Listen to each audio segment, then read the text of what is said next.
അഷ്റഫ് അലി, മലപ്പുറത്ത് നഗരസഭയാണെങ്കിലും മറ്റ് മുനിസിപ്പാലിറ്റികളാണെങ്കിലും പഞ്ചായത്തുകളാണെങ്കിലും അതാതിടങ്ങളിലെ സാഹചര്യം അനുസരിച്ചായിരിക്കുമോ വോട്ട്?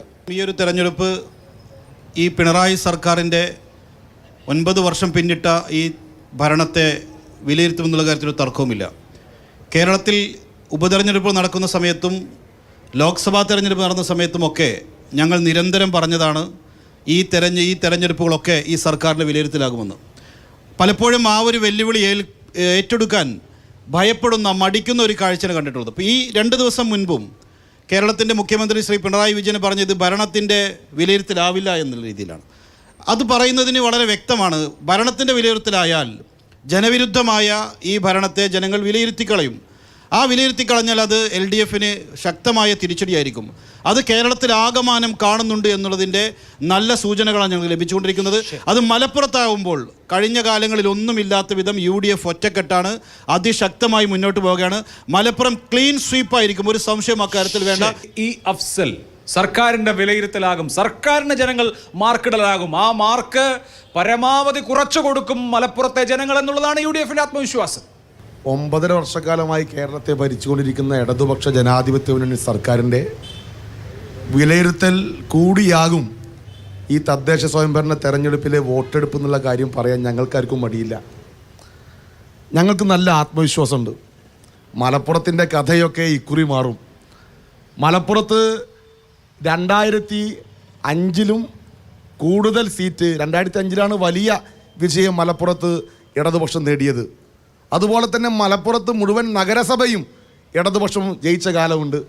2006 നിയമസഭാ തെരഞ്ഞെടുപ്പിൽ 12-ൽ 5 നിയമസഭാ സീറ്റും ജയിച്ചത് ഇടതുപക്ഷമാണ്.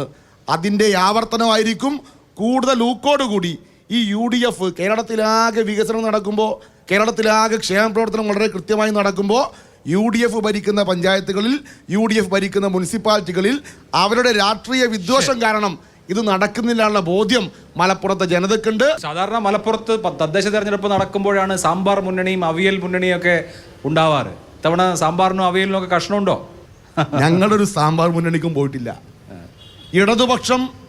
ഇടതുപക്ഷത്തിൻ്റെ രാഷ്ട്രീയം പറഞ്ഞ്, തെളിമയായ രാഷ്ട്രീയം പറഞ്ഞ്, കഴിഞ്ഞ 9.5 കൊല്ലക്കാലത്തെ വികസന ക്ഷേമ പ്രവർത്തനങ്ങൾ പറഞ്ഞ്, പഞ്ചായത്ത് ബോർഡ് അധികാരത്തിലുള്ളിടത്ത് അതിൻ്റെ 5 വർഷക്കാലത്തെ പ്രവർത്തനങ്ങളും വികസനങ്ങളും പറഞ്ഞ് വോട്ട് ചോദിക്കുകയാണ് ആത്മവിശ്വാസത്തോടു കൂടി. ശരി, അശോക് കുമാർ, NDAയുടെ പ്രസക്തി, NDAയുടെ സാധ്യത എന്താണ് മലബാറിനെ സംബന്ധിച്ച്? നമ്മൾ മലപ്പുറം മാത്രമാക്കണ്ട, ഇത് വടക്കൻ മേഖലാ സംവാദമാണ്.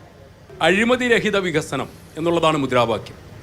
ആ മുദ്രാവാക്യത്തിലൂടെ മുന്നോട്ട് പോകുന്ന കേന്ദ്ര സർക്കാർ മലപ്പുറം നഗരസഭയിൽ 200 കോടിയിലധികം രൂപയുടെ വികസനം നടപ്പിലാക്കി എന്ന് പറയുന്നു. കേന്ദ്ര ഫണ്ടാണ്.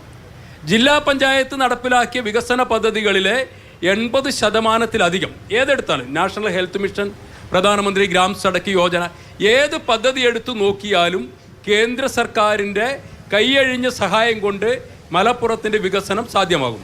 രാജ്യം ഒട്ടാകെ മാറുമ്പോൾ ആ മാറ്റത്തിനൊപ്പം നിൽക്കുവാൻ മലപ്പുറത്തെ ജനങ്ങളും തയ്യാറാകും എന്നുള്ളതാണ് NDAയുടെ പ്രതീക്ഷ. ശരി, അതാണ് 3 മുന്നണികളുടെയും പ്രതീക്ഷ നമ്മൾ കണ്ടു കഴിഞ്ഞു.